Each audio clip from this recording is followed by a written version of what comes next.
or Yeah. contests? Yeah. Yeah, we had those in my class too. I can't spell Mhm. like at all, even a little bit. I mean, like okay, I have learned how to spell. It does not Mhm. come naturally to me.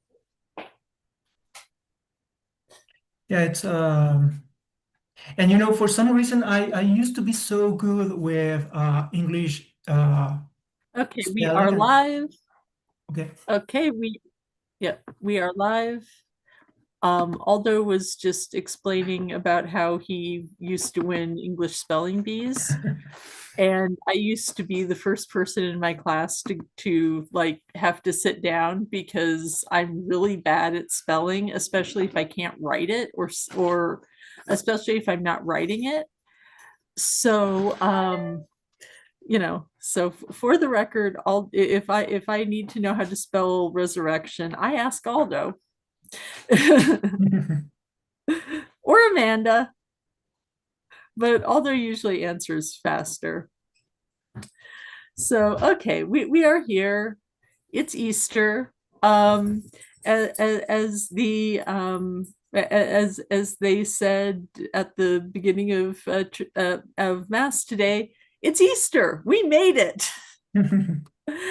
Because it has been a journey. It's been a journey for all of us. And here we are. And so we're ready to get into Easter.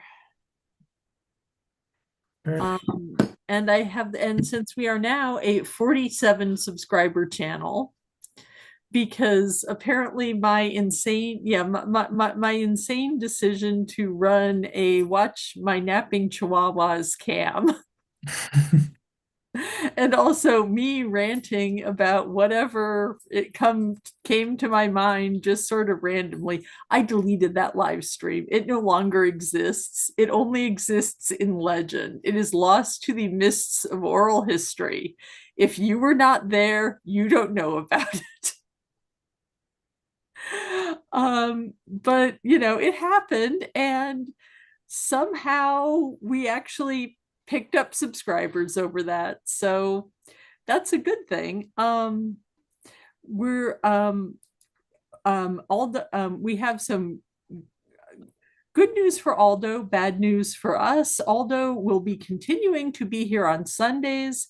However, he will not be gracing us with his presence or his insight on Tuesday and Thursday. So Tuesday and Thursday is going to be me, Amanda, and anybody else that we can recruit, especially if Amanda's busy, because we have discovered that you really don't want me monologuing. That was my lesson is I need somebody to either ask clarifying questions or tell me to shut up. And you're muted, Amanda. I said, when have we ever asked you to shut up? Well, yes, but you have given me a look that tells me, okay, wrap it. Oh, okay, you've said that 2 times already. Not responsible for the things my face says. I know, but see, I can read, but see, I can read your face well enough to know what that face means.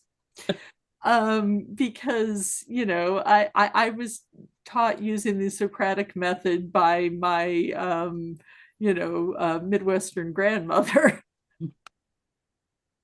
And that also includes reading facial expressions for interest. So Nice. anyway, but enough rambling. It's Easter. So everybody is, we survived Lent, we survived the Triduum. It's now Easter. It's the first day of the rest of our lives, and we don't know quite what that's going to look like. But that's okay because neither did the apostles.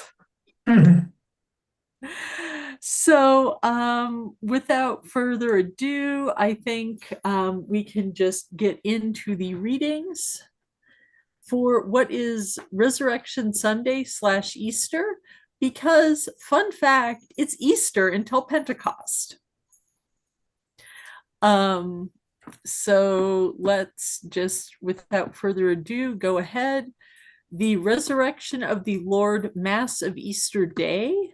It's Mass of Easter Day because there is an Easter Vigil Mass, which is something that I do want us to talk about at some point. However, if we do that, we are just going to watch somebody do the readings because it is, and probably do it over several days, because the Easter Vigil Mass is, I am not exaggerating, like 2 hours of readings.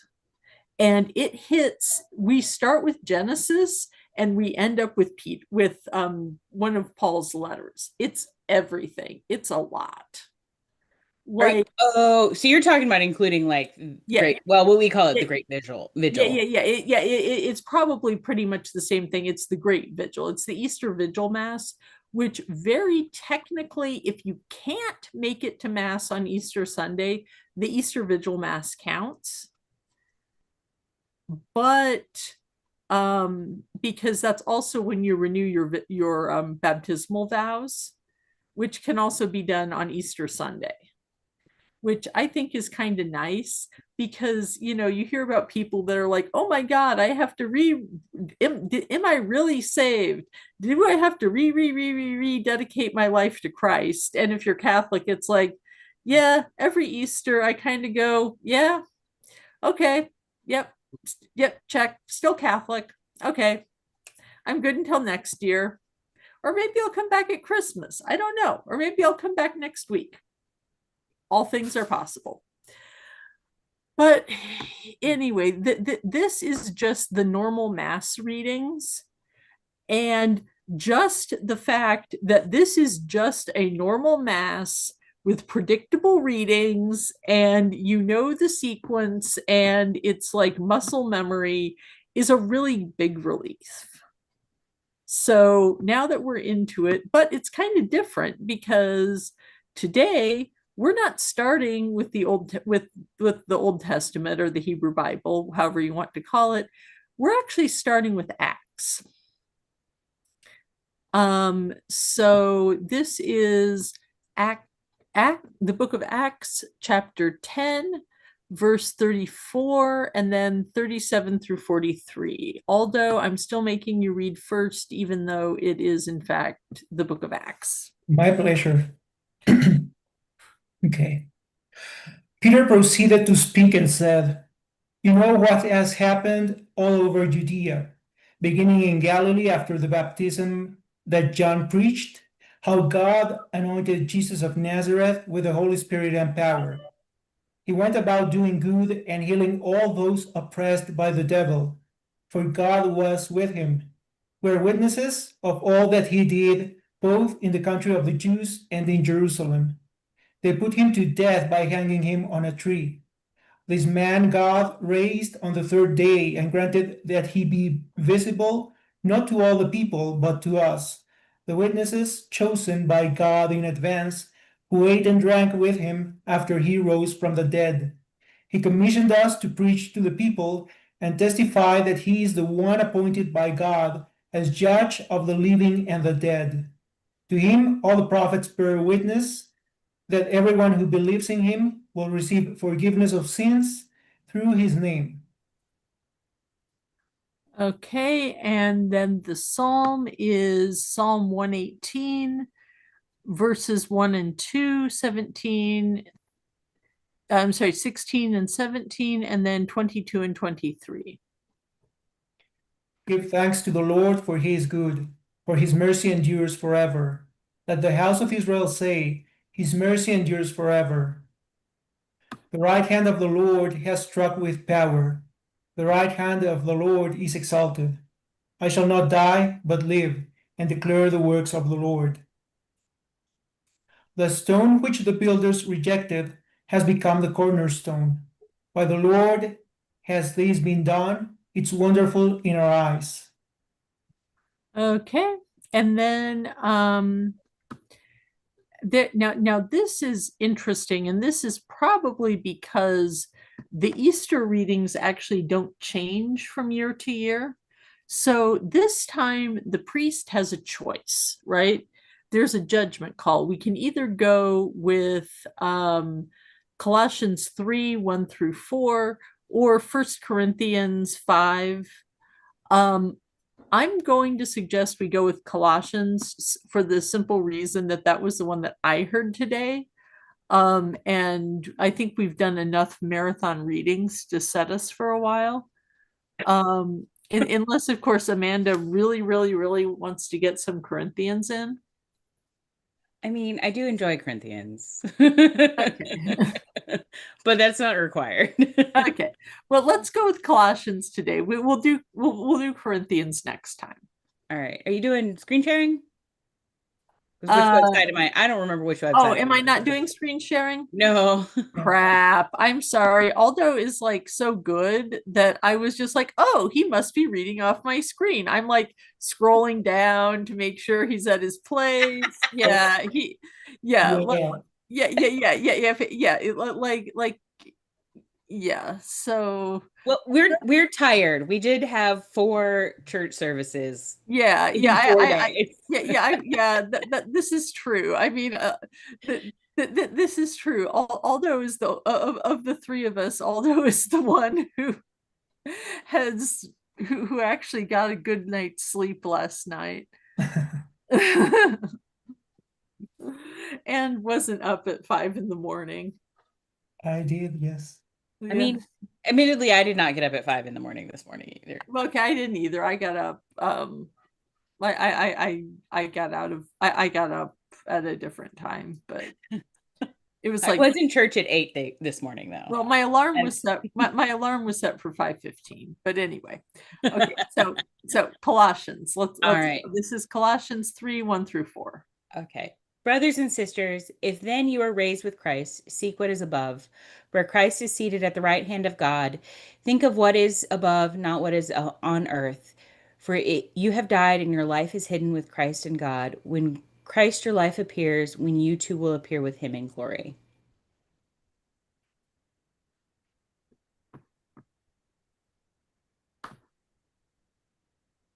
Okay. And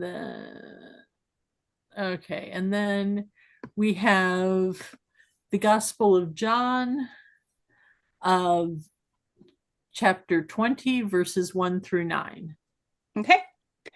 On the first day of the week, Mary of Magdala came to the tomb early in the morning, while it was still dark, and saw the stone removed from the tomb. So she ran and went to Simon Peter and to the other disciple whom Jesus loved and told them, "They have taken the Lord from the tomb, and we don't know where they put him."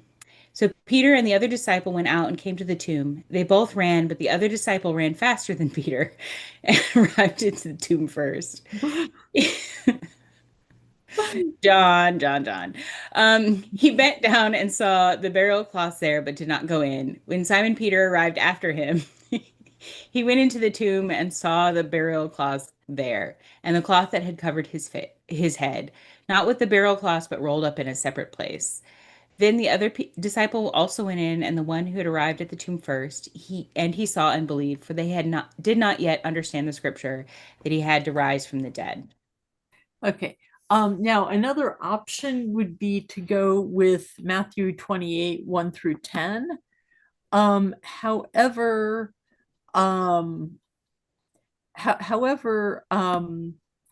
because this is the Matthew year, at a lot of churches on year A, they read Matthew's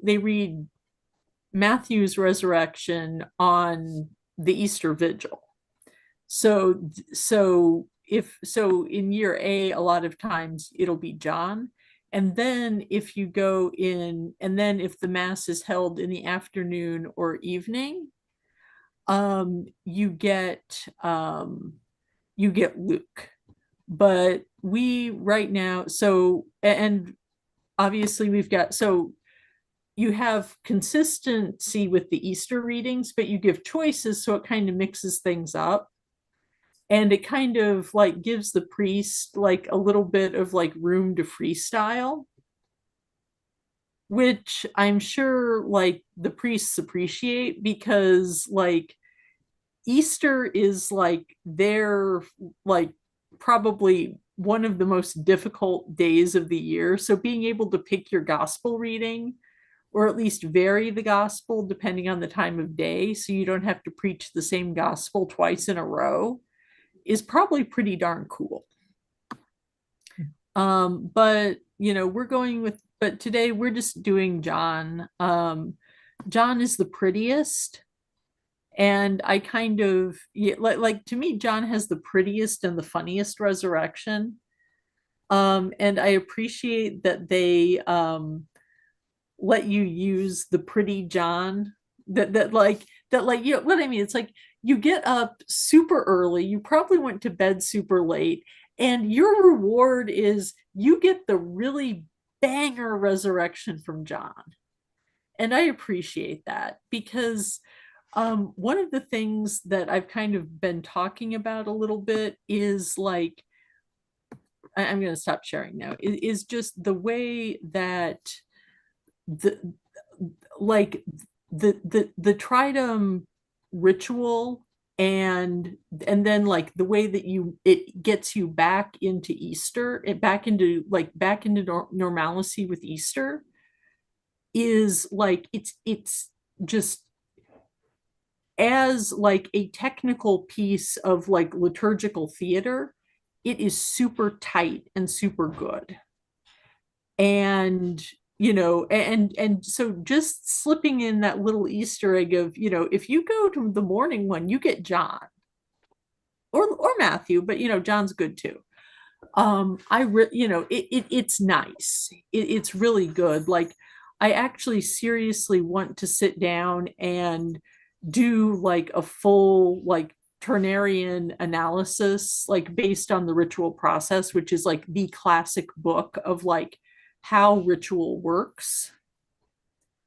Um, but like I kind of feel like with Victor Turner that would all, but I kind of feel like that in a way that's almost cheating, because Victor Turner wrote the ritual process before Vatican II, and Victor Turner was a Roman Catholic and actually knew some of the Vatican liturgy guys, because so they were all actually reading Turner and talking to Turner while they were coming up with the Vatican II, the post Vatican II liturgy. So in a way, it's kind of like using the hero's journey to interpret the first Star Wars movie. It's like at a certain point, it's kind of like it's the discourse on the discourse, right? Because it's like somebody you know, it's like somebody's designing ritual, they read a book about ritual to help them make their ritual even harder, and then somebody goes back and explains the ritual using the book that they used to to make their ritual even better. So it's kind of like it almost feels like cheating. I think that is cheating. Yeah, yeah. But I mean, you know, in a lot of ways, that's what the Catholic Church has always done, right? Is they kind of let the world be like, there was a wonderful phrase, that there was a saying that like states should be the laboratories of democracy. And people have said, you know, some states are like the drug labs of democracy, right? Well, the Catholic Church historically has kind of let the world be like the meth lab of religion. And if and on the off chance that like somebody like actually discovers penicillin, or you know, like something that's like actually, you know, like something that's actually useful and makes the world a better place, the Catholic Church just says, okay, we'll take that part. Yeah, we gave you the university system, you're welcome, by the way. Oh yeah, and the Bible. We gave you that too. You're welcome, by the way. We'll take the ritual process. A Catholic wrote that anyway. Thank you. Um, so yeah, I mean I'm being kind of silly, but like I cannot and this is me doing participant observer research interview on myself. Um but like I cannot describe like the complete sense of like emotional catharsis that I feel right now. It's like everything, the world is back together again, and I've kind of seen that if everybody works together really hard, that maybe the world can be really, really good. And I think that that's probably why it starts with Acts of the Apostles, because you're talking to an audience that, if they are in a frame of mind to be able to understand anything at all about what Acts feels, about what that part of Acts feels like on an effective level, it's going to be today. Because today, either you get that or you don't. And that's all there is. Or maybe you can at least, or maybe if you don't completely get it, you can at least realize that there is something there that's worth getting. That was kind of all I had to say that was kind of all I had to say about that. Did anybody else have any opening thoughts or interesting observations about the Mass? No. Okay. I mean, Amanda? you talking about just today's mass or like the whole weekend? Yeah, just today. Or actually, do you have any thoughts about the Triduum? Because we didn't really talk about the Triduum that much. Um, So like, so you've got Holy Thursday, Good Friday, Holy Saturday, Easter Sunday. So you've got 4 church services, 4 days. there's a lot of church How, services. how are you feeling? I'm tired. Not as tired as my priest, but you know. Yeah. Yeah. I do have to say, this is the second year in the, because I'm very new to Episcopalness. Yeah. Okay. This is the second year I've been to anything other than like a Good Friday and a Easter service. Mhm. And my priest, both years at the Easter Vigil on Holy Saturday, read Saint John Chrysostom's. Chrysostom, yeah. Yeah, however you say his name. He's good. He Johnny doesn't care. Johnny Golden Mouth. John Goldenmouth. His Easter sermon. So that was interesting.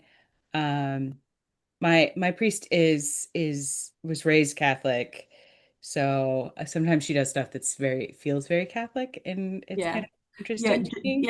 John Chrysostom is really interesting to me, because like he has things like his theory of economic justice is absolutely beautiful, and the way that he expresses what he feels about economic justice is beautiful, and he goes hard, right? Hmm. Like like anything you have ever heard coming out of the mouth of a liberation theologian, John Chrysostom said it first, and he said it, and only he was more of a jerk when he said it, because he didn't have to he didn't have to explain himself to a pope who was pathologically allergic to communism. Because John Chrysostom, he had stuff to say about how horrible it is to eat out of golden dishes, and he actually talks about well, it's not a golden toilet, it's a golden chamber pot. I mean, How deeply appropriate. yes, yes, yes. It's like I'm reading this and I'm like, yes, go, go, go. And then the second that he has anything to say about women, He's a hot mess. I get the sudden urge to live an incredibly pious and holy life so that I can go to heaven and I can walk up to John Chrysostom and I can just look at him and he'll start apologizing because I will be in heaven. And that is part of my heaven. Rebuking St. John. Yeah. And that's the thing. I won't even have to say anything. I will just look at him. He will see a woman walking up to him wearing glasses, and he will know what he did, and he will say he is sorry. What he did. Okay, like literally, John Chrysostom says that a woman who is literally wearing like a full like Saudi style burqa is dressed like a slut if her niqab, the part that covers her face, is white instead of black.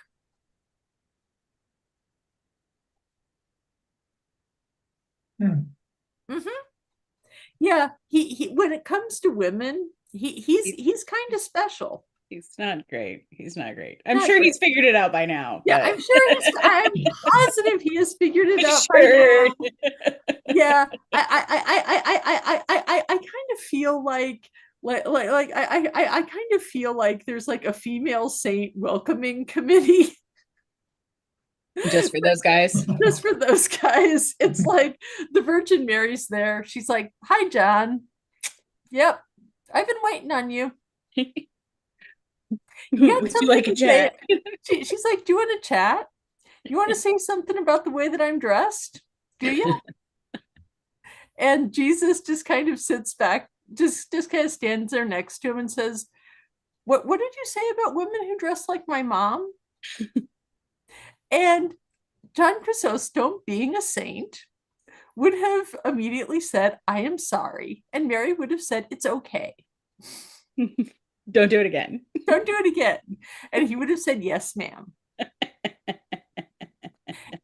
And that is like my headcanon version of heaven, which is everybody gets to stand in front of God and gets to do what they would do in that situation.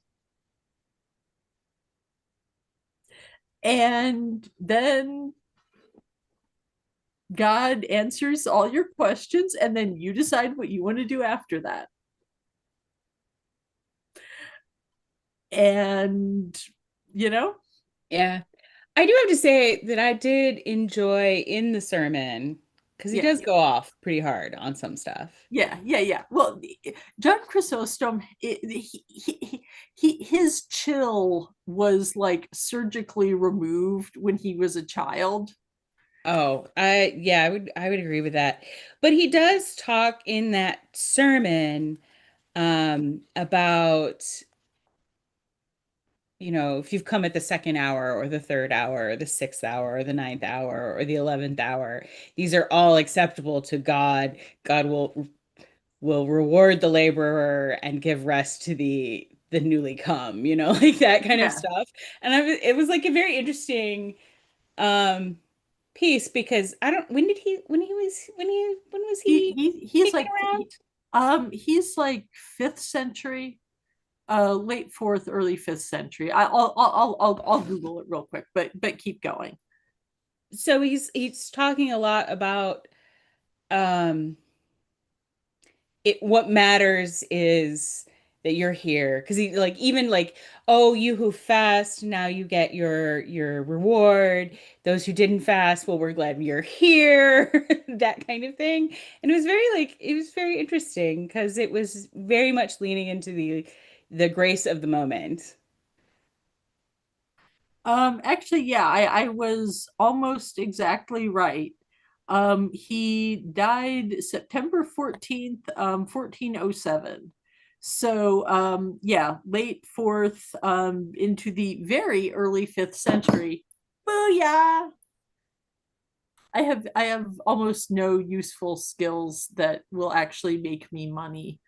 But you know, I could possibly do pretty well on Jeopardy, except I don't know, and I can't even do well on Jeopardy because I don't know about sports.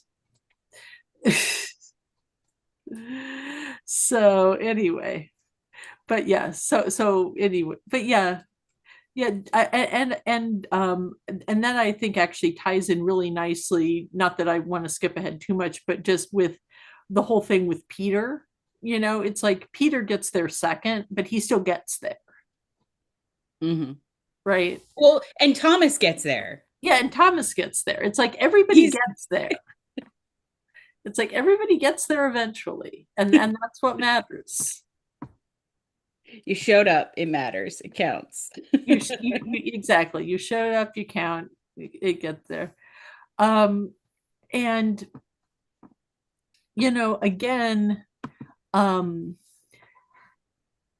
I think that the narrative part of Acts is like pretty straightforward, right? I mean, this is obviously in there just because Peter is giving a really nice little speech that nicely encapsulates what's going on.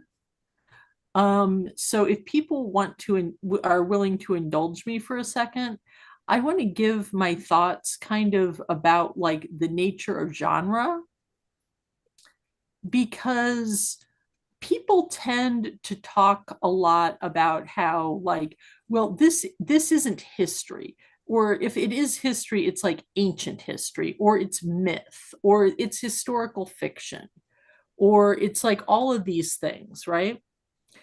And I think that that's not entirely correct. And I think that's because and I think that the reason why people who work on the Bible came to that conclusion is because all of the history that they ever do involves working with dead people, and working with dead people who have been dead for so long that even talking to their direct descendants like gets you a little bit closer to that culture, but really not all the way, right? Because you're still talking to somebody who is like 1,000, 2,000, 100 years removed, 500 years removed from that experience, right? However, I trained in like like in like 19th century history, right? Which means that we have a lot of diaries and letters and memoirs and reminiscences and things like that that are written, and even you can sometimes like you can go if you want to and talk to someone whose mother was born into slavery. You won't be able to do that for very much longer, but those people exist, right? Mm-hmm. And there are a lot of very good historians who have been going around since the 1930s collecting these oral histories, right? Mm-hmm. And the thing is with those oral histories is they're always selectively edited, right? Because these are stories that the person has been telling for years and years and decades, right? Mm-hmm. These are their family stories, right?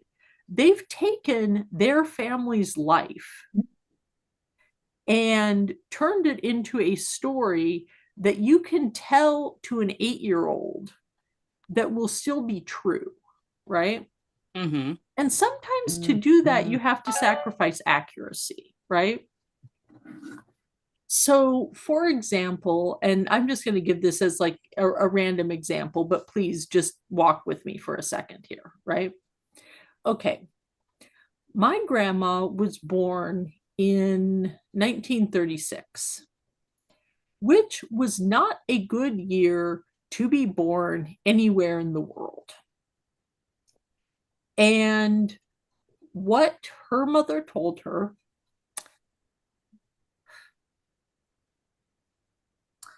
I'm sorry, I always get emotional for this one. What she told her was, the year you were born, it was the coldest winter and the hottest summer, and it was the height of the Depression, and the only thing good that happened that year was you. Well, that wasn't true. But the actual, like, if you go and look at labor statistics, the height of the Depression was actually in 1934. By 1933, things had actually started to improve a little bit. And if you go and look at the calendar, 1937 was actually hotter than 1936. The difference is that my grandmother was born in September, and in 1936, her mother was 9 months pregnant in August, or 8.5 months pregnant in August. And it wasn't the coldest winter. 1936 wasn't the coldest winter. 1933 was a lot colder than that. But in 1933, but in 1936, my great-grandmother was living in a very small house in the country in Illinois with not a lot of money to spend on fuel. And she had a baby daughter who almost died of diphtheria.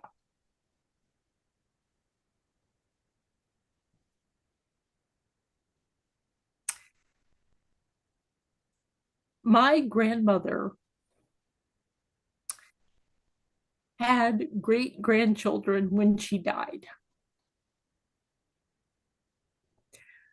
By the standards of 90% of human history, my great-grandmother's life was a success because she has living descendants. And she has living descendants who remember one of the few good things that ever happened to her in her life.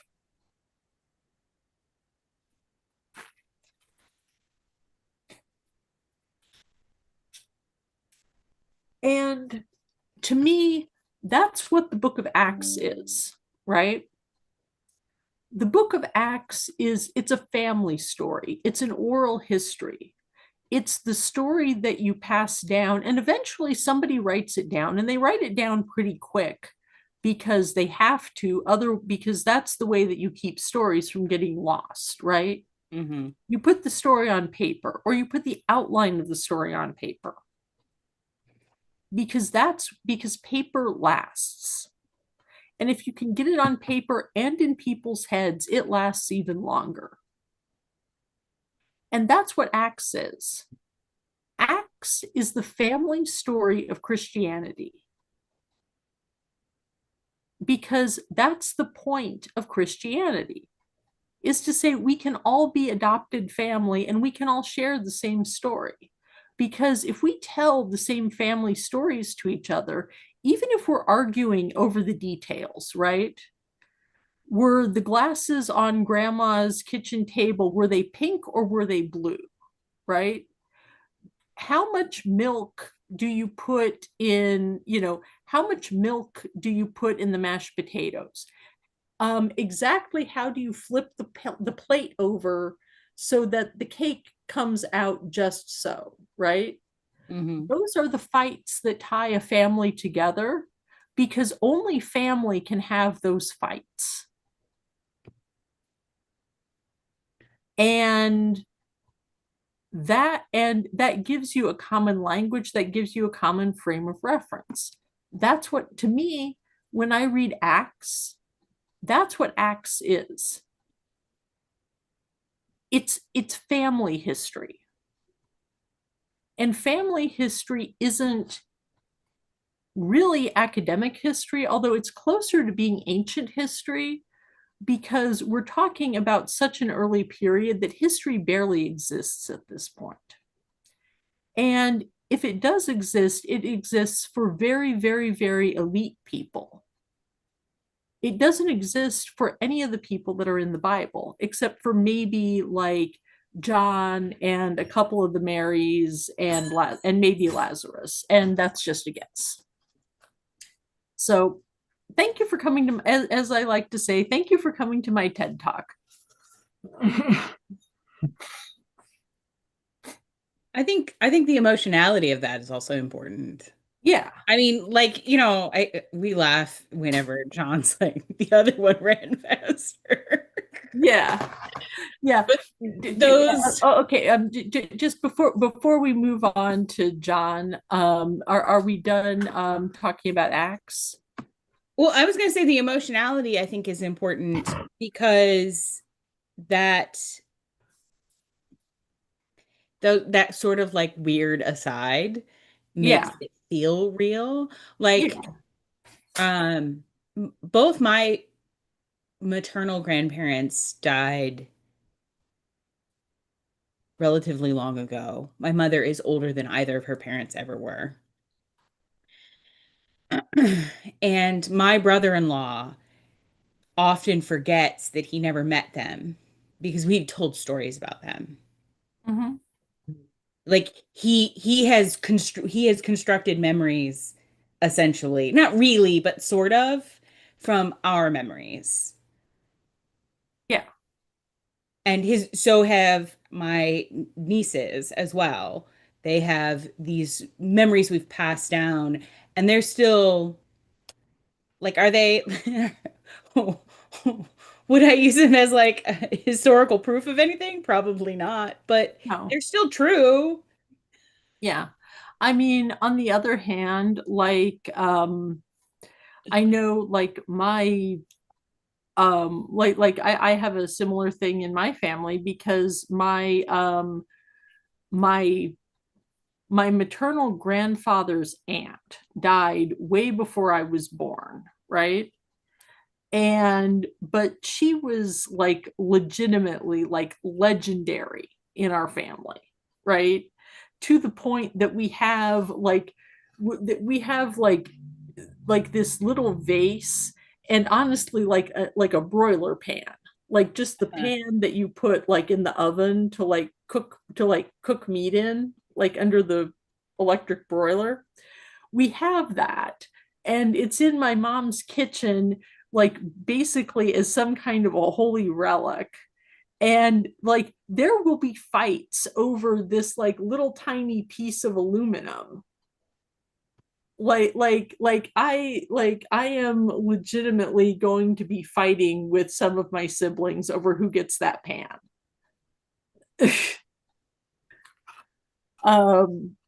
But it's because of the person. Mm-hmm. And so it's like the more the more I like kind of learn about biblical studies, and I kind of like see what's going on with genre, I kind of feel like there's a lot of stuff that's being missed because in order to like I'm trying to think of a good way to say this. It's like in order to be a really good biblical studies scholar, you have to decide as a teenager that that's the only thing that you ever want to do for your entire life. And unfortunately, that means that like the only two time periods that you're ever really an expert on are like your life, like your personal life as a human, and like whatever, and like basically like this very small part of the world between like the late Bronze Age and the first century. And that's all you know about people. And I think that some like I mean like with all love and respect and like genuinely like biblical studies has made my life better, but I think sometimes y'all just like, sometimes you miss things. um Well, I think that's the value of diversity of opinion and experience. Yeah. And that's actually why I think that like why I think critical scholarship YouTube has been so like why like BibleTube in general, like at least when it involves like good, honest scholars, has been so incredibly valuable, is it's kind of allowed people to like break out of their little very comfortable safe world, of ideas, and have to like engage with other people's ideas. And even if those ideas are wrong and bad and stupid, um it makes the people's arguments better because they're having arguments that they wouldn't have had.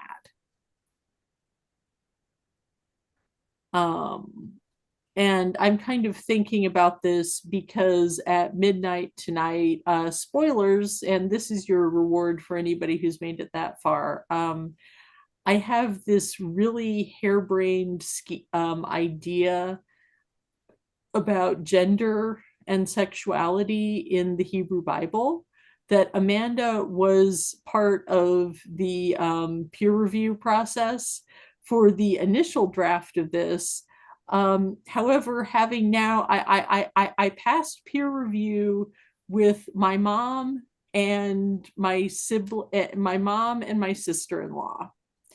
So I passed peer review with them. So this idea has been reviewed and vetted by all of my peers. Now I am putting it out into the world of academia to see if it's worth like publishing in and releasing into the larger world. I think you're going to find lots of questions about. Yes. Actually, this is not true. Because I was going to say about like requiring more evidence, which I think all arguments should require more evidence. Yeah. I rarely walk across an argument. I'm like, oh, that was all the evidence is there. It was perfect. Yeah. Well, not enough people do that. People Yeah. should work on that. Yeah. Well, all I have to say is that, so it's going to drop at midnight. I don't want to develop too much airtime because if I think about it too much, I'm going to panic and delete it because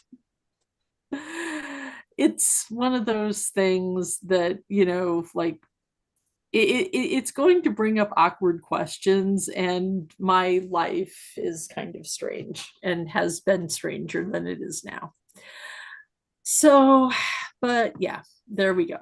Okay, so moving along. Okay, we've got Colossians. Colossians is just kind of like, yay, glory, resurrection, yay.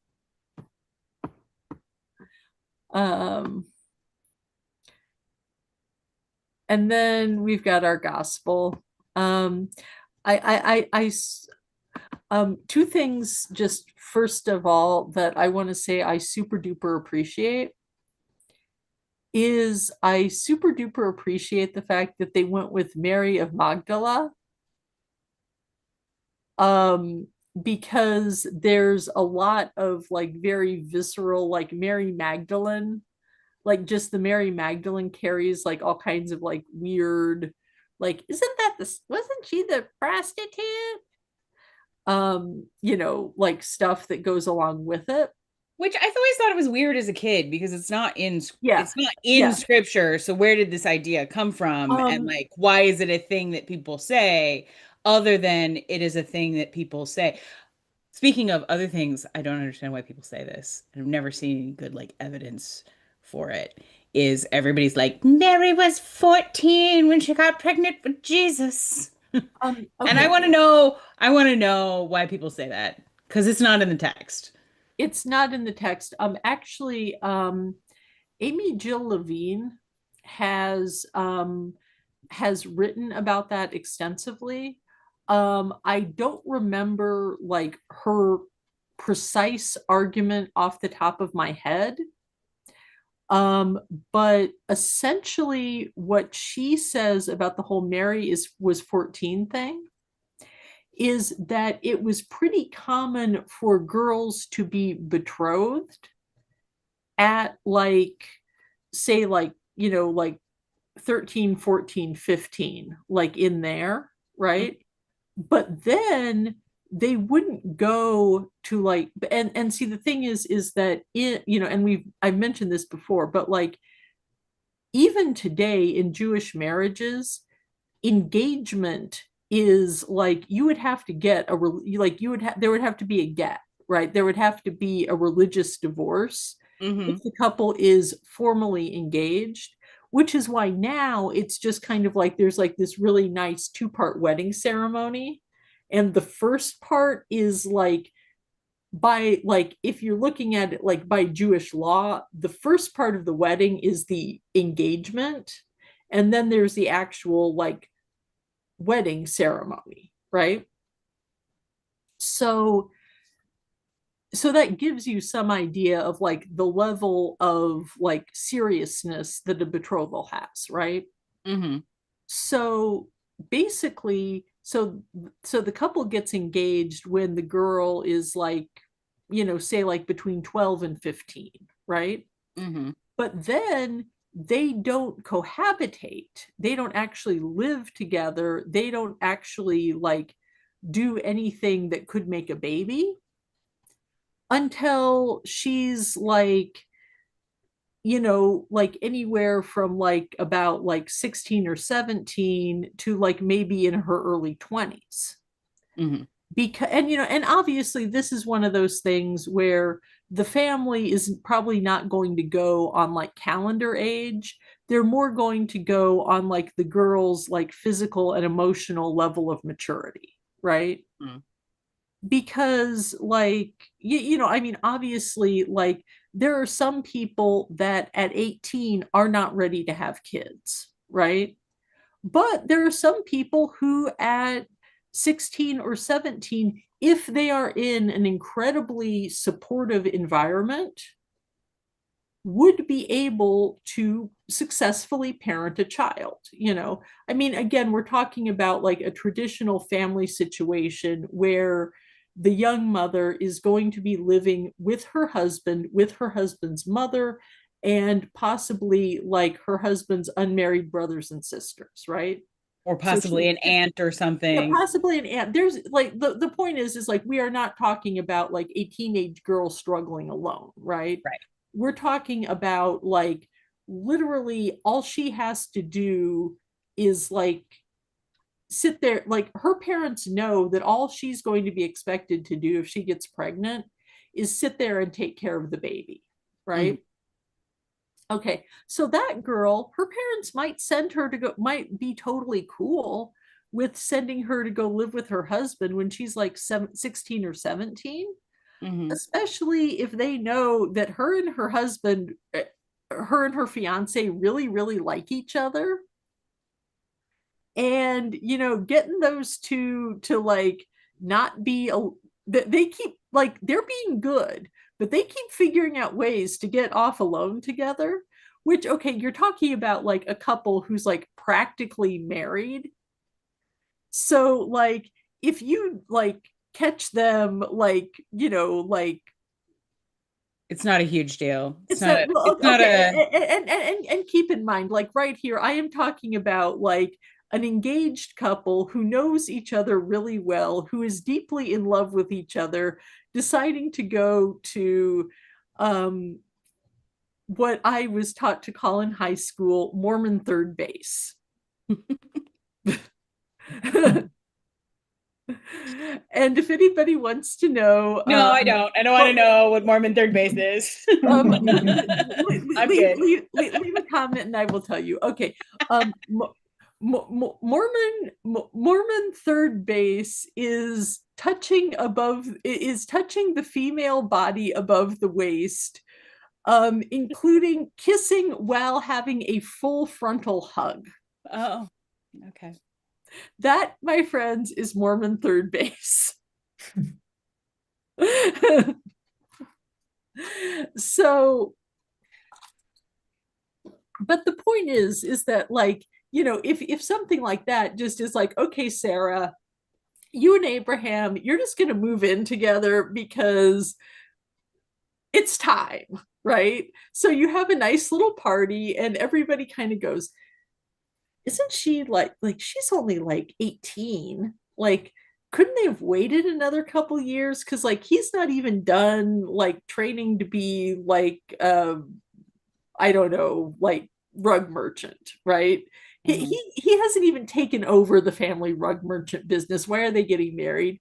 And everybody goes, have you seen the way those two look at each other? And everybody goes, yeah, you're right. Better get them better. Well, at least they're gonna have really cute babies, right? Yeah. Yeah, Right.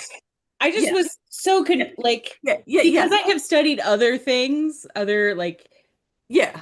like this whole idea that everybody married really young is just like Yeah. demonstrably untrue. Well, yeah. Well, in this case, it was like Judaism, and this was always I think like kind of the genius of it is that, there's always like the both and answer, right? Hmm. It's like we're going to get the benefits of marrying people off young, right? Right. In terms of like it reduces the chances that people are going to have sex and make babies and attempt to form families outside of a marriage. But at the same time, it also guarantees that most people, if they just are like, if you're in your teens or in your 20s and you're like super hormonal, generally people will go with the path of least resistance. Yeah. Well, And and this is probably somebody in your, somebody you actually do know, yeah, yeah, yeah, your yeah, neighborhood. yeah, exactly. Like this guy's a known dude, right? Especially since, if your parents decided to marry each other to marry their kids, like odds are they probably your families get along, okay? Yeah. And after all, you can have like supervised visits with this guy, right? Because Hmm. after all, you're engaged, right? Hmm. So And you're going you, to see each other at festivals yeah, and yeah, like yeah, yeah. This is somebody anytime right? the Right. village does Yeah. So like odds are that like this is going to be like somebody, like assuming like all else being equal, right? There's a really good chance that this is going to be like somebody that you know and at least can tolerate. And if you think about it, you know is there anything that is going to like okay, imagine being a teenager, right? And being told, okay, this is the person that when you grow up, like you're like 14, 15 years old, right? And somebody tells you, okay, this is the person that when you grow up, you are going to get to do like, you're going to be a real grown up, right? You'll be married, you'll be a householder, you'll have your home, right? You will be, you are Jacob, you are Abraham, you are Sarah, you are starting out in your life, right? But then you tell that 16-year-old, well, you're too young and immature to like actually like really live together as man and woman like right now. You're going to have to wait a few years, right? By the time you're 20, the two of you are only going to be thinking about one thing. You know what I mean? So if you think about it, if you were thinking, if like you're kind of like culturally designing a way to like build sexual tension and still maintain all of the benefits of arranged marriage, I mean, like culturally, I have heard worse plans, right? Yeah. No, I And just thought it was Yeah. just, it felt silly to say, oh, she had to be that young when I don't know that there's any like Yeah. actual Well, evidence of like, this. And then also I do know that there are weird cultural pressures that happen in certain yeah, places. yeah, Like in Korea at one point, they are subject to a basically a human tribute situation. yeah, And if you marry your daughter off, she doesn't move to China. So yeah, they are marrying girls off at like shockingly young ages. yeah, But these are marriages where it's a boy about her age. Because if yeah, you marry her to the neighbor boy, yeah, she's safe. And yeah, then the boy comes and lives with the family for a little bit and until she's ready to move yeah, over to the her husband's family, this is where she's actually going to end up. yeah, But they're doing something for a thing and not yeah, just like randomly everybody gets married real young, which just isn't true yeah. historically. Like I say, Amy Jill Levine goes into this in a lot of detail, and I don't recall like she lays out an extremely tight and persuasive case. I do not remember her citations, but like just go read her book. Like if anybody ever watches this and wants to learn Many more. books. She's got But many books. yeah, she has tons of books. But Amy Jill Levine, her argument is that basically, from a historical point of view, it's much more likely that Mary would have been like somewhere, like would have been like in her late teens or early 20s, like maybe like say like 18, 19 in there. And that the main reason why they aged Mary down was because there wanted to, was because of the whole issue with the perpetual virginity of Mary. So they wanted to make it like extremely unlikely from a cultural point of view that she became pregnant as the result of having physical relations with anyone. And the easiest way to do it would be to say, well, she was like 14 or 15, right? Which at that time would have been understood to be, would be understood to mean that, like, because she was 14 or 15 and she was raised in like a very like respectable pious Jewish household, that there would have been no possibility that something bad could have happened to her. There would have been no, there would have been like very, it would have been highly unlikely that she would have engaged in a consensual relationship outside of her engagement with Joseph. And it would have also been incredibly unlikely that Joseph, if we understand Joseph to be a good and decent man, would have had anything to do with her in that way because of her age. Because people at that time and place understood that it is not physically healthy for 14-year-old girls to have babies. Amy Jill Levine's argument is that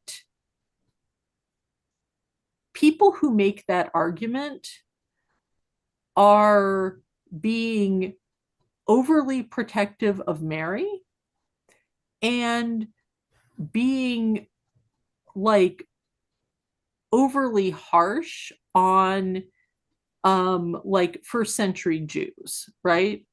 She thinks that it would be entirely possible for like at the like in first century Judea, the virgin birth could have been believed if Mary was an 18 or 19-year-old. I mean, as Yeah. somebody who, I mean, I was, I was untouched, as it were, well after 14. Yeah. Yeah, I mean the yeah, I mean like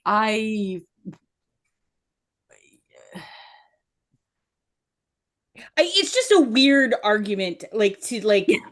it's a weird hill to die on. I Like, why does she have to be like you can maintain that your entire life yeah, if you want to. yeah. Well, I mean, speaking as someone who um was untouched until I actually was engaged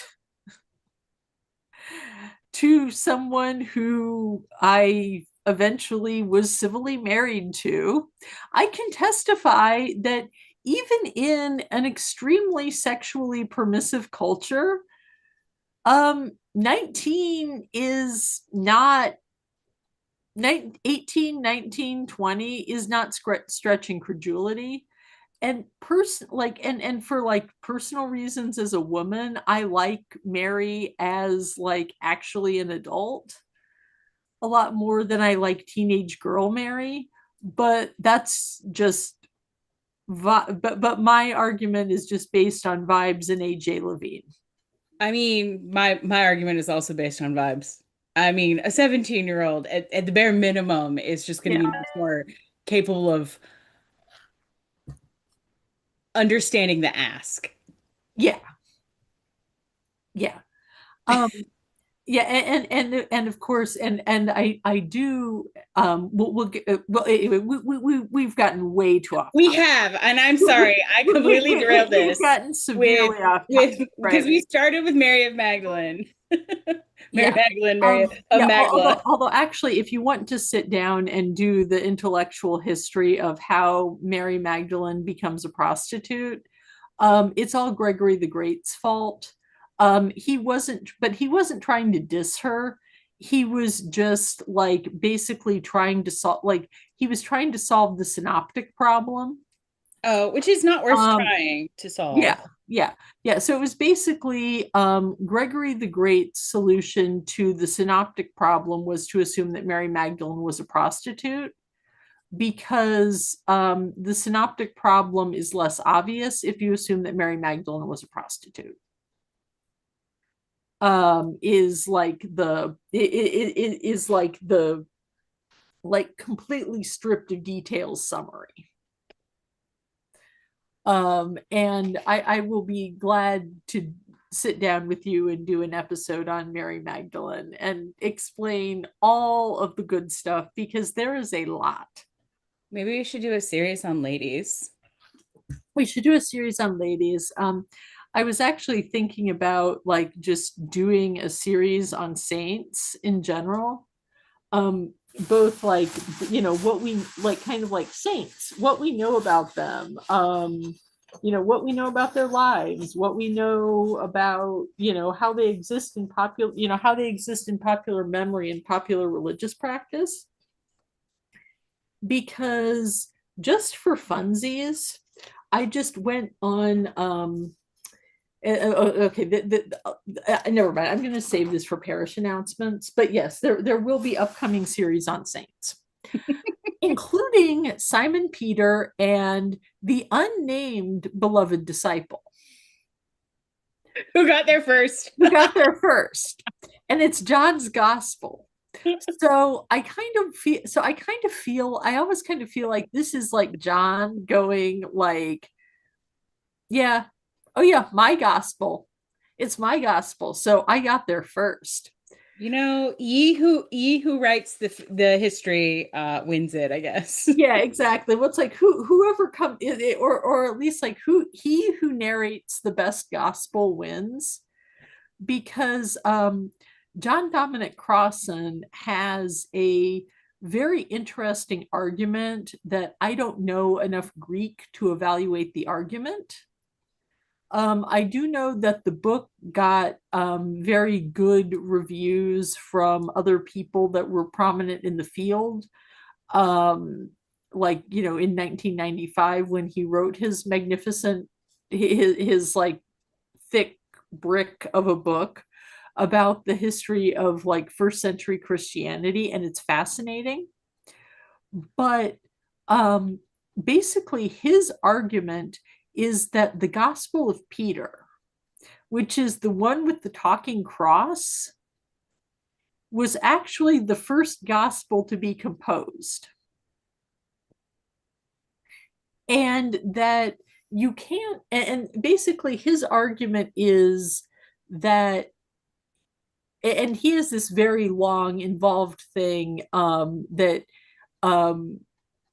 he comes up with using James Joyce, and I kind of came up from like stories my grandma told me, and I think we kind of end up in the same place, which is the fact that a story is weird and bizarre and funky and has some super unlikely details in it does not necessarily mean that it's a later development, because it's frequently the case, especially in the history of religion, that things go, that especially stories go from weird to normal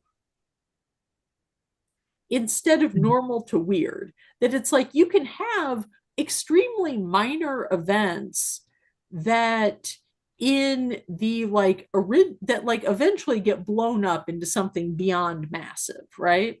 Right. And then you can have, and a lot of times that's because that event is like really, really important, but it's only really, really important in retrospect. Mm.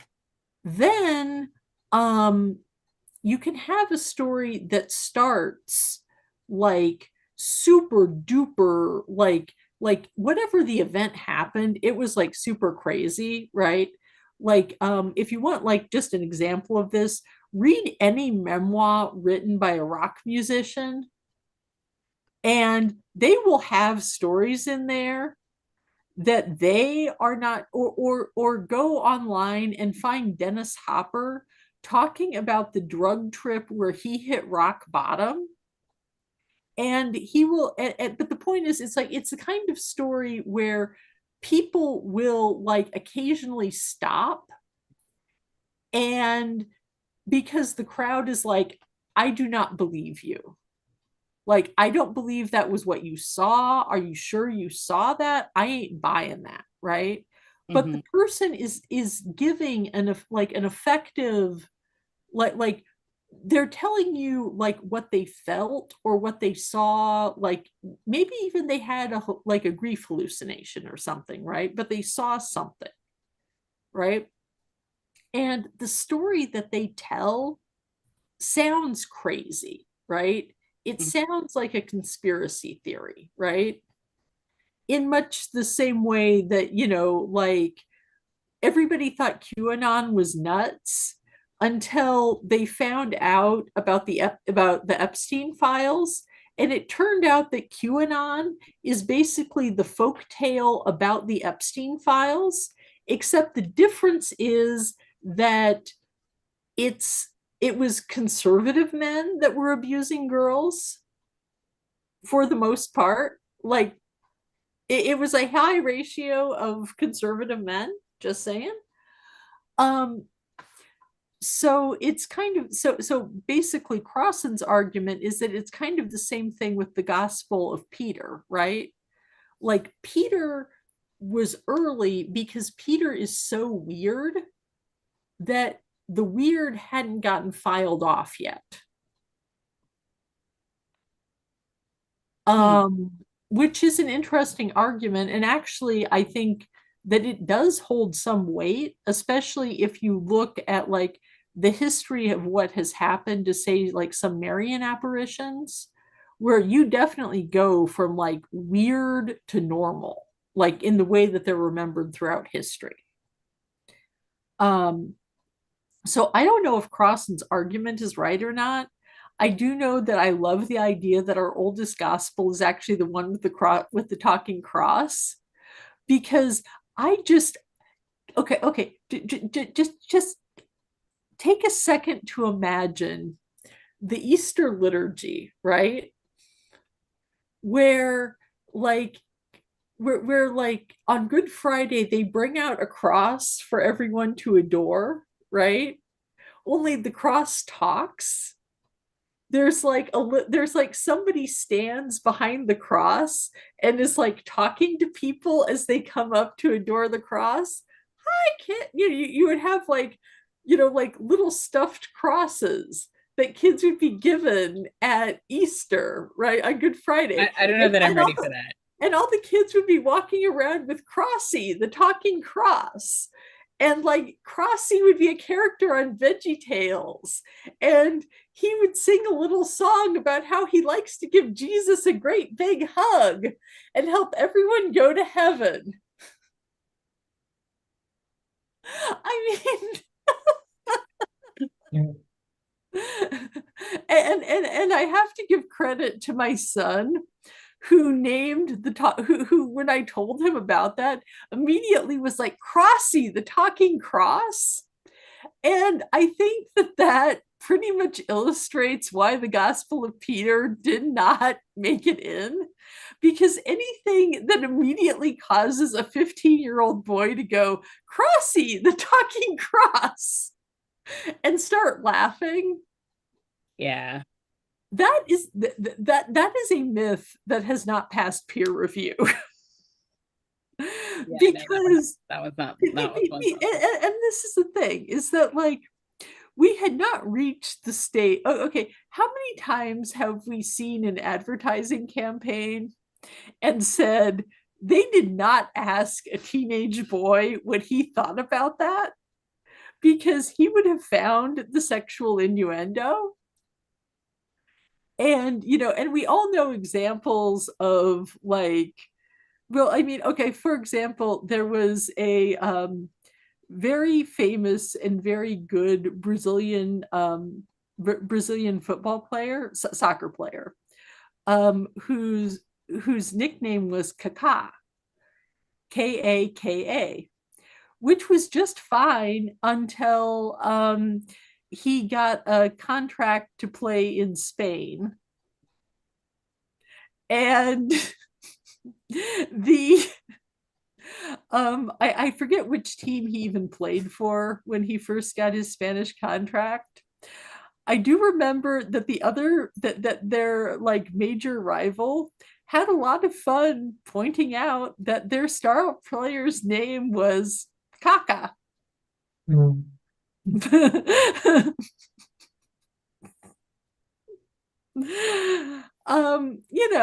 So I mean, and eventually everybody just, got used to the fact that you can have a funny name when you're that good at playing soccer. But the point is that, a 15-year-old boy would have spotted that immediately. And I think that, like funny things, like weird cross-cultural things that it's like that word does not mean what you think it means. Like, well, like Aldo and I were talking about today, like in American English right now, there's a difference between someone who is cooking and someone who is cooked. And one is good and one is bad. And one is very good. Inexplicably. Yeah, and one is very good and one is very bad. And it kind of, but I mean, if you think about it, it's kind of like, it's kind of like the, okay, you've gone too far, right? Because if you're cooking, you can say some pretty weird stuff, and as long as you're cooking, you're good, right? But as soon as you have just gone a little bit too far and you are done, you are cooked, right? That's you should have stopped about 5 minutes ago and you would have been fine, right? So but that's the point, is like language is funny, people are funny, and sometimes it's useful to just have somebody go, yeah, I do not want Crossy the talking cross to be part of my religion. Which I'm good with that not being a thing. Yeah. And John, of course, celebrates that by saying, and Peter got to the tomb second. Although and I actually have to tell kind of a funny story about that, and it's kind of, this is my participant observer ritual example of, how like living in these stories for a week kind of messes with you.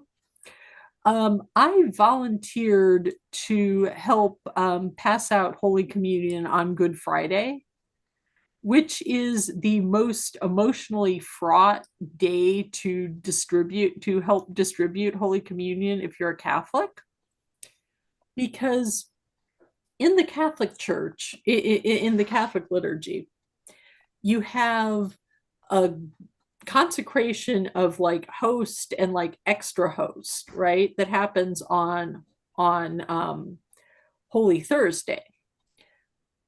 And then at the Sunday vigil, like when it's like really, really super late, like almost midnight, they'll consecrate again, right? So they actually have a mass. It's just a different kind of mass, right? On Good Friday, there's no mass. The host cannot be consecrated, right?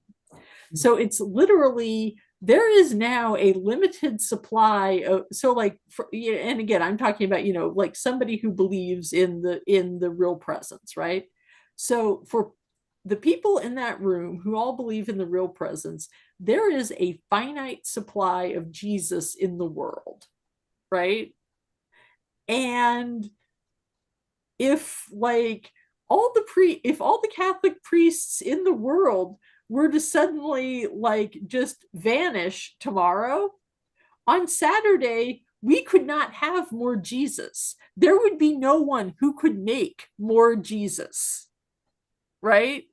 And you kind of realize like that would suck.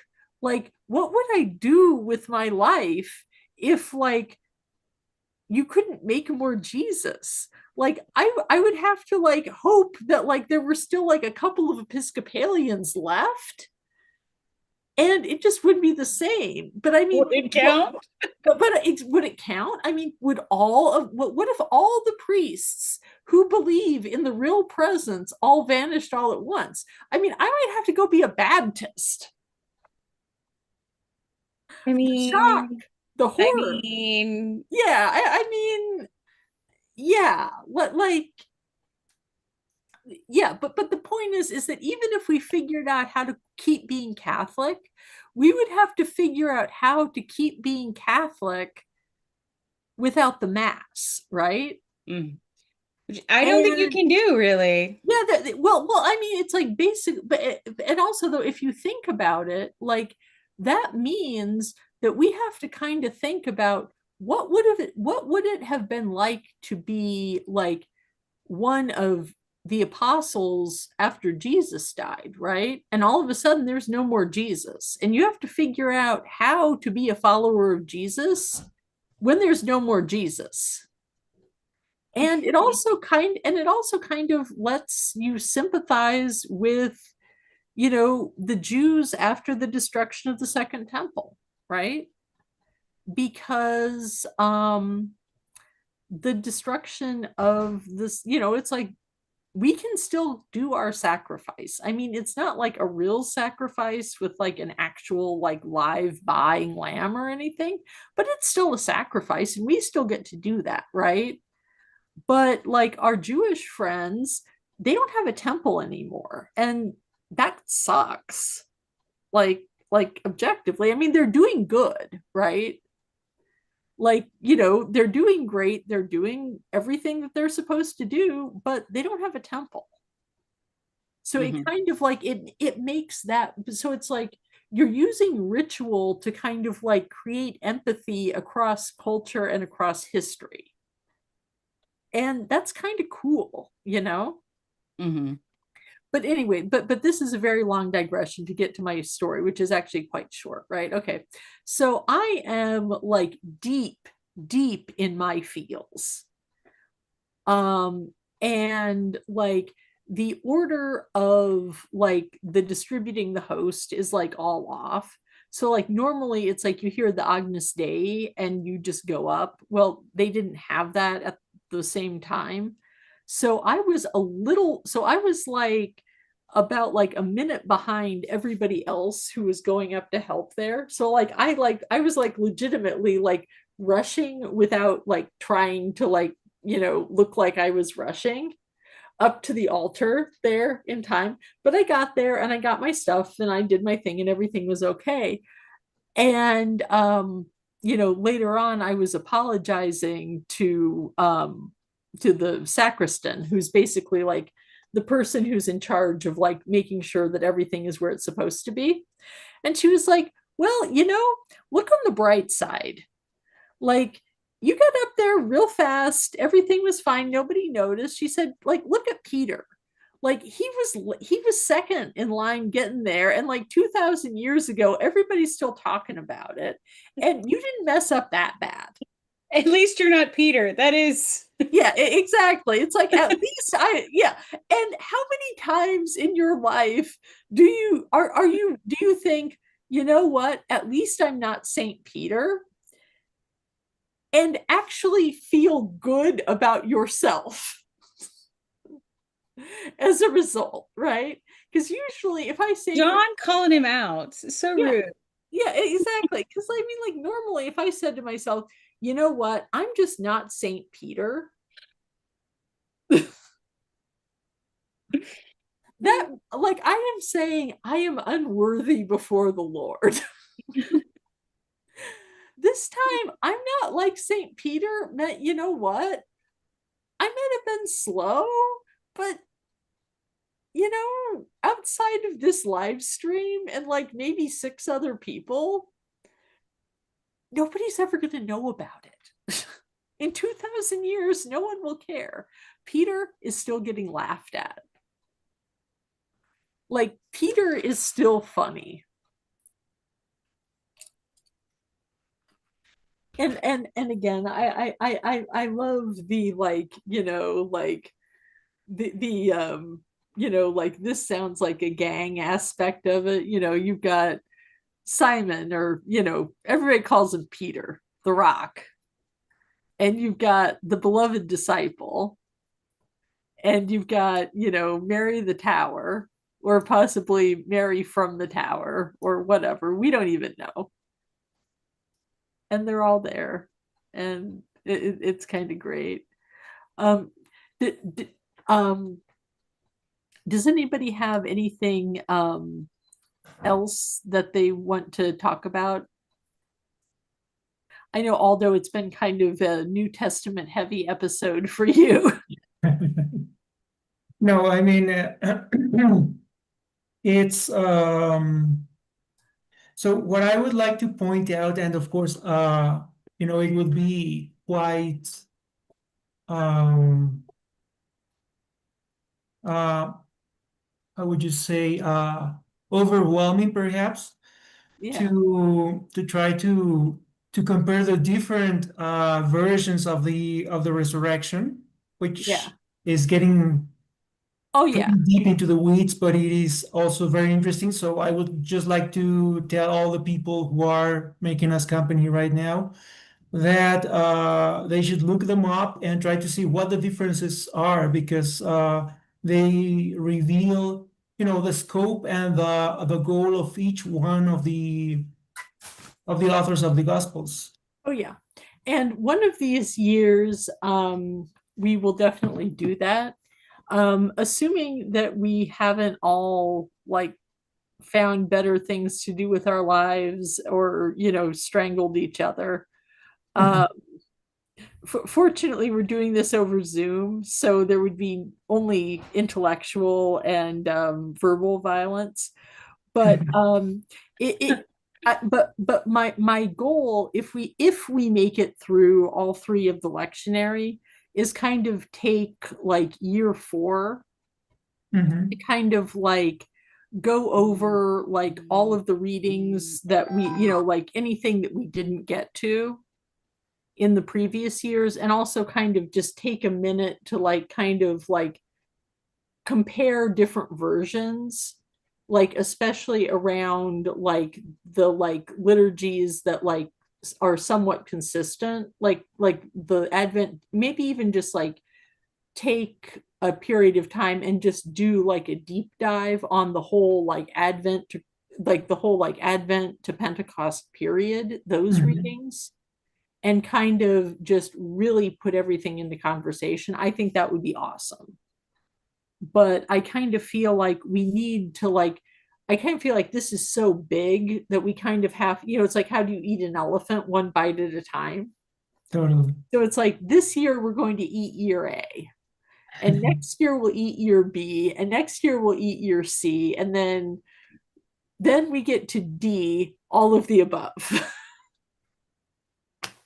And who knows, but perhaps in later years, maybe people from the audience will be participating and giving us their insights, so that would make it more dynamic and even more interesting, because Yeah. they would be catching up on things which none of us may even have noticed. Oh yeah, and I mean, I am constantly advertising for scholars and trying to get weird projects on. Um, I we're still working out the details, but there's a possibility that we might get an art historian on, who will be talking about the Alexameneos graffito, Mhm. sometime in the middle of May. So that would be super cool. So we'll just kind of, we'll kind of see where we end up. But I think that for now, we're kind of just working our way through year A and doing some other fun stuff on the side. So let's see, we've been going for about an hour and a half now. Does anybody have any like thing that they want to say kind of in closing? Or should we get to parish announcements? I think we should probably get to parish announcements. Okay, here are the parish announcements. Okay, so we kind of segued in very nicely to talking about the future. So my plan is to try to get as many like actual trained professionals in here to class up the joint as we possibly can. In the meantime, we are just going to continue what we've been doing on Sundays, and then Thursdays is going to be reserved still for like kind of not really like current events in the Catholic Church, but just kind of like, okay, you've read this article about this thing going on in the Catholic Church in the news, right? What's the background? What do you need to know? What's going on? What might happen in the future? That's going to keep going on. This Thursday's episode is going to be part 3 of the third and final installment of our ongoing series about the attempts to accuse Pope Leo of idolatry, which, as I argued in a previous live stream, is pretty clearly tied to just attempts to discredit him by people who are friendly to the SSPX. So am I saying that there is a secret cabal within, without, and tangentially related to the Catholic Church that is aimed to depose Pope Leo, or to schism with the Catholic Church and install an anti-pope who will possibly reign either from Palmyra, Spain, or some location in the United States, depending on how things work out? Actually, yes, I am.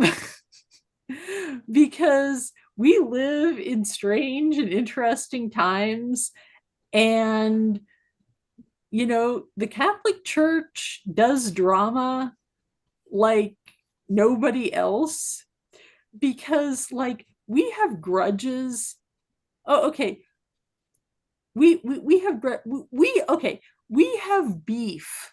The Patriarch of Constantinople and Leo the 14th have beef with each other, that they are trying with all their might to bury that beef.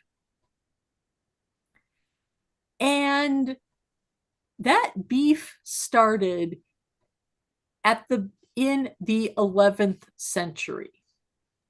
If you saw my episode on the SSPX, where I was talking about Leo and he's talking to the Archbishop of Canterbury, there's a strong possibility that they might bury that beef. And if they do, it will be legendary.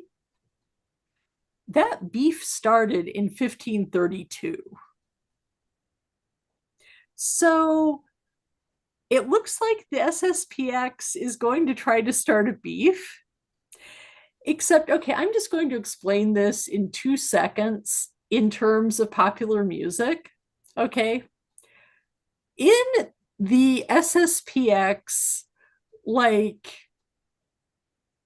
in the SSPX, Catholic Church headed by Pope Leo XIV scenario, Pope Leo XIV is Kendrick Lamar, and the SSPX is Drake.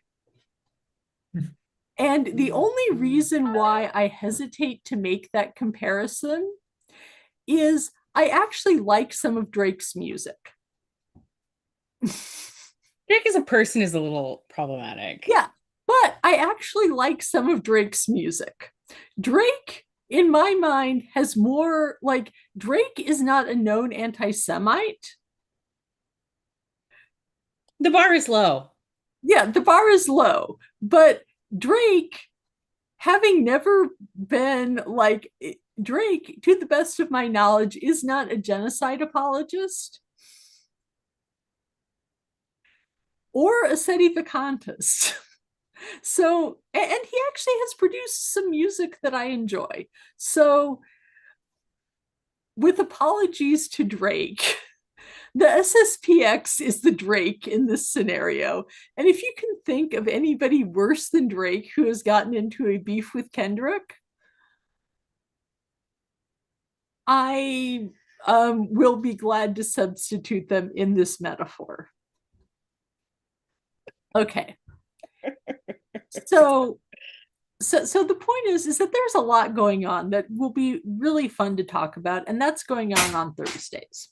Now, on Tuesdays, I'm actually going to use my academic training, and I'm going to start just doing a lot of stuff about just sort of like the weird stuff about Catholicism, or rather, the stuff about Catholicism that Catholics think is perfectly normal. And people who aren't Catholic go, but see, the problem is that most of the time, because if you're a Catholic in America, or really an English-speaking Catholic in general, you have lived your life surrounded by Protestants, which means that you know how to speak pretty good Protestant, right? So, like, even though, like, okay, so like so for example, if I were to say to a Baptist, I rededicated my life to Christ at the Easter Vigil Mass, and then I rededicated my life to Christ again at the Resurrection Sunday sunrise service, that Baptist would probably assume that I did something between like 12 midnight on between 12 o'clock Sunday and 6 o'clock Sunday morning, right? Yes, but also, yeah. Also, I feel like I think a Baptist would hear that and be like, that's a little weird, but also like think, oh, well, that's when you made the decision, and then like Sunday morning is when you like went up in church. Right. And you spoke to the pastor or something like that. Right. But the point is that you would like, but the point is that if I said that to a Baptist, they would assume that like I had gone through some shit, right? like I had come to like some profound personal decision, right? Instead, literally what I did in terms of like my effective experience was I stood there, said I do to a bunch of like no duh questions like, do you renounce Satan and all his works? And then I stood there and like prayed for a little while while a couple of guys went around with a bucket and threw water at people. So it's like, I mean, and yeah, at the end of it, you know, like, do I feel like, yep, still Catholic? Okay, let's get on with it, right? But it was a whole, but emotionally, it was a whole different experience, right? Right. So the point is that we either say something in Protestant that allows them to understand what we just meant, or we say it in Catholic, they look at us like we have three heads, and then we either shut up or re-explain it in Protestant. So what I'm going to do is I'm just going to tell you about the stuff that Catholics do and think and believe. And I'm going to speak Catholic. And if necessary, I'm going to translate it into like normal human so that people can understand. So, for example, holy cards. I literally I went down to my local Catholic supply store and just like bought a bunch of a bunch of holy cards. They cost like $1 or 95 cents a piece. Hey, those are so much cheaper than K-pop face cards. Yeah. And if you go through them, you can but like if we go through them like as a group and also card by card, because I'm going to pull out some of like the really cool ones, you can learn like so much about the way that people actually think in their heads. I also picked up a bunch of books, and I'm going to kind of like either one episode or two episodes, I'm going to not necessarily read from the book, but I'm going to talk about the book, right? For like basically looking at this as a primary source, right?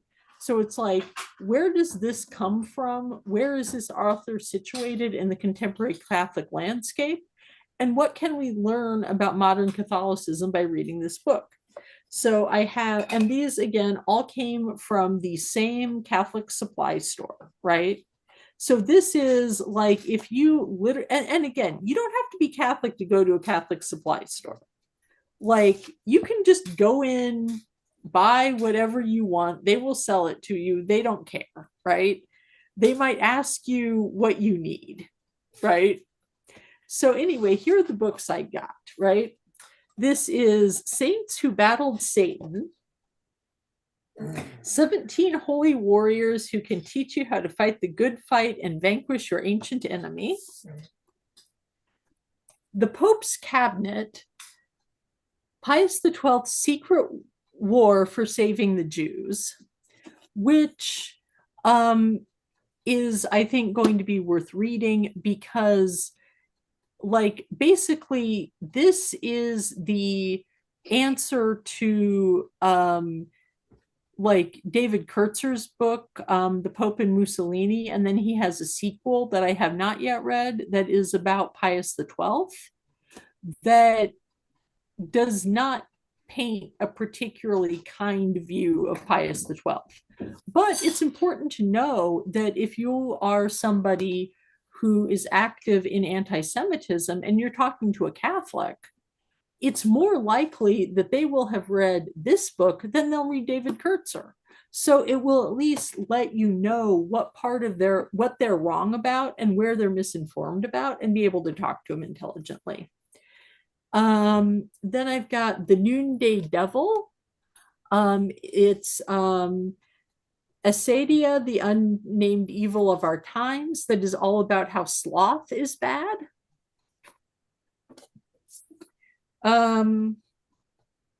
this is an oldie but a goodie. It's The Sinner's Guide, the 16th century classic on resisting temptation and overcoming sin by Venerable Louis of Granada.